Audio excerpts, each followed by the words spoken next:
What is up, guys? ChewySlayer is back here today, guys. And today, guys, we're going to be talking about Into the Spider-Verse. I'm just going to say this right off the bat, guys. This movie was awesome, especially me being a huge Spider-Man fanboy. Even though it wasn't focused on Peter Parker as Spider-Man, it was obviously focused more on some of the other alternate Spider-Mans that have existed within the Spider-Man's or the Spider-Verse.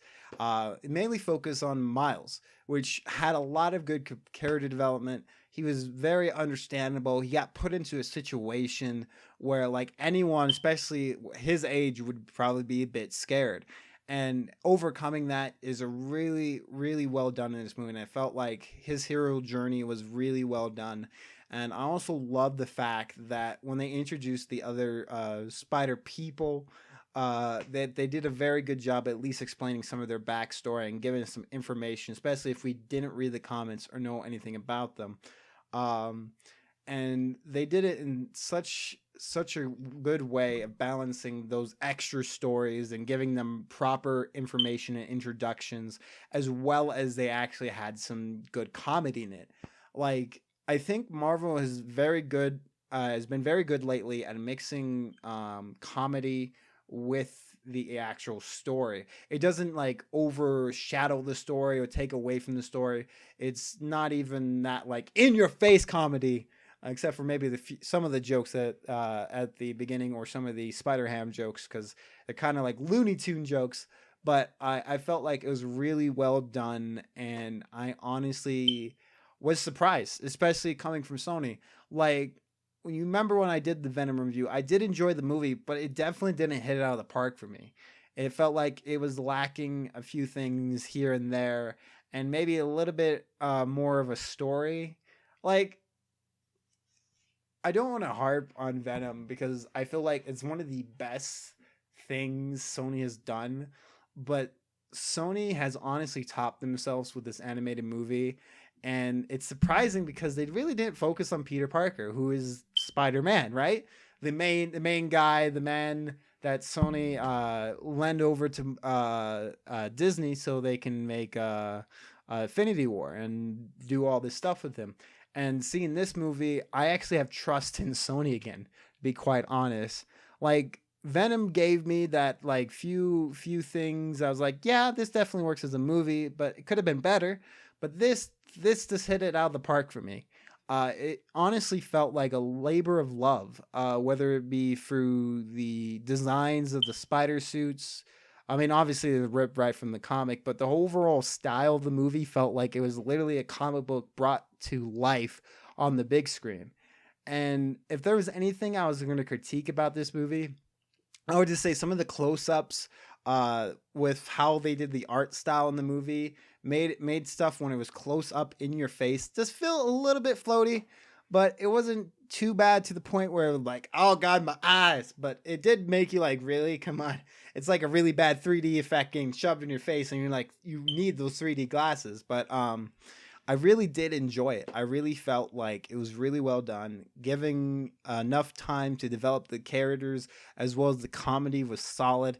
I don't think there was any joke I feel like that was a slip up or miss for me, at least thinking back. But I'm just gonna say the review numbers right now. I'm just gonna go ahead and give it a solid 10 out of 10, guys. This movie is a must-see. I'm definitely going to get it on DVD for sure. I don't know if I'm going to see it in theater again because, like I said, seeing on the big screen, you definitely get that problem with the little bit of floatiness with close-ups, but I really did enjoy it. I don't want to spoil anything here in the non-spoiler section, but they set it up very well, and it was a really, really well-done story. But other than that, guys, I'm going to go ahead and go into the spoiler section now. I understand if you guys click off this video, but I'd like to thank you for watching. But let's go ahead and get into the spoilers. Cover your ears, cover your eyes, for it's spoiler time. Welcome back, guys. It's time to talk about the spoilers of Into the Spider-Verse. So, one of the first things I'm obviously gonna quote unquote spoil here is that the first Spider-Man dies, and this is kind of typical of when Miles Morales actually takes over the role of Spider-Man, is that Peter Parker dies, which made me a little bit confused at the start of the movie that they did it like really quick in where Spider-Man basically dies. I was like, then how is he gonna mentor him? But obviously they brought in another Spider-Man from a different universe because of the whole big plan from Kingpin trying to bring back his loved ones. And I just thought the motivation for Kingpin was very solid in this movie. Like to the T, what I imagine Kingpin would want to do, especially with what happened to his family.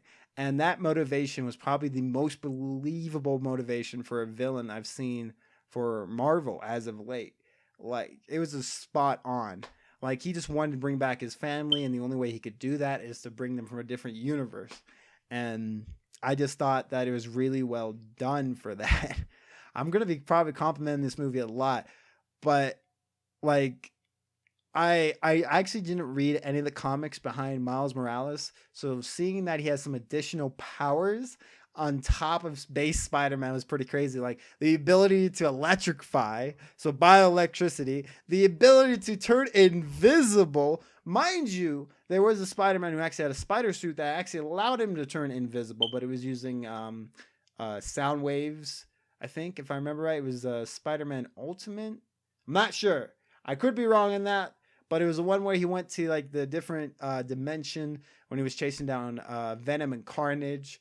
And he had, I honestly think is the most coolest Spider-Man suit. It had like a little web cloak, and it like can vibrate to get rid of symbiotes. I just thought it was really cool because it was like nanobots. But I'm getting off topic here.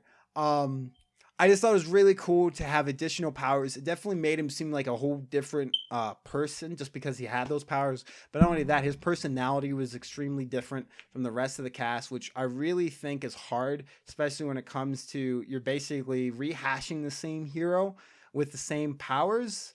Being able to make him more unique, I felt like was really well done in this movie. He was basically his own character, especially with all these other Spider-Mans on screen. He was definitely unique, and I felt like they pulled that off very well. I forgot to mention this in my first part of the video, but I honestly think Spider-Man Noel, or Noel, I don't know how to say it properly, so I do apologize if people butcher me in the comments down below. But I think Nicolas Cage was the perfect pick for the voice actor for him, because he was legit. That voice matched what I imagined he would sound like. 100%, 100%. No doubt in my mind would he sound any differently than that. And that was just a really good pick. I remember hearing that they wanted they wanted Tobey Maguire to play Peter Parker in this movie.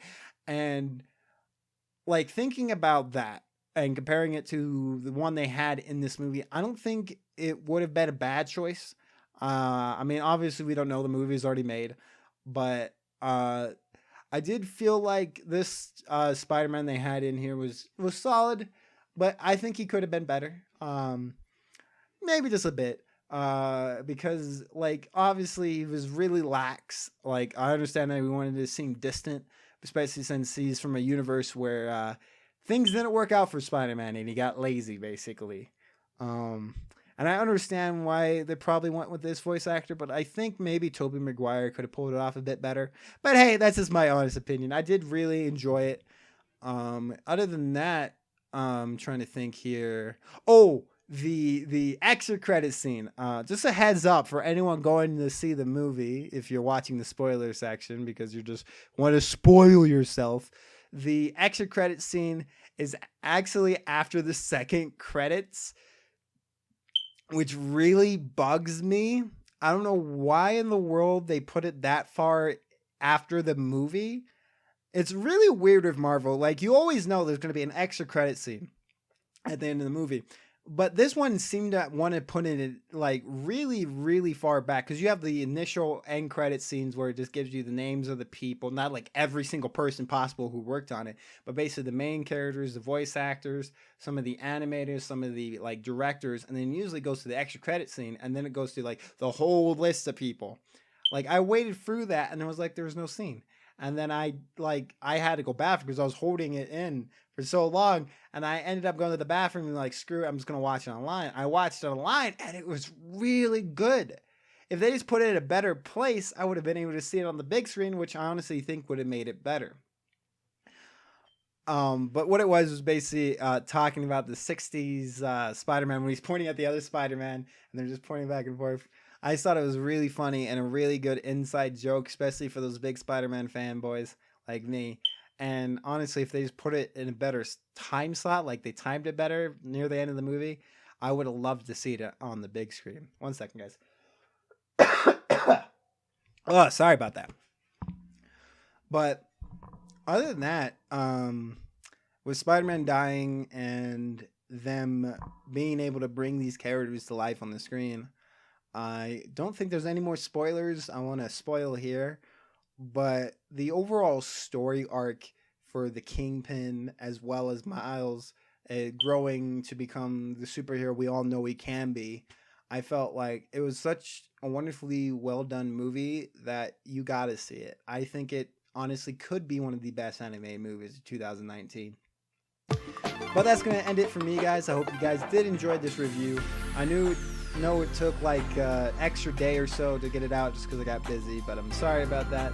But I hope you guys did enjoy it. So remember, guys, keep on chewing, and I'll keep on slaying. See all you guys on the next video. Bye-bye!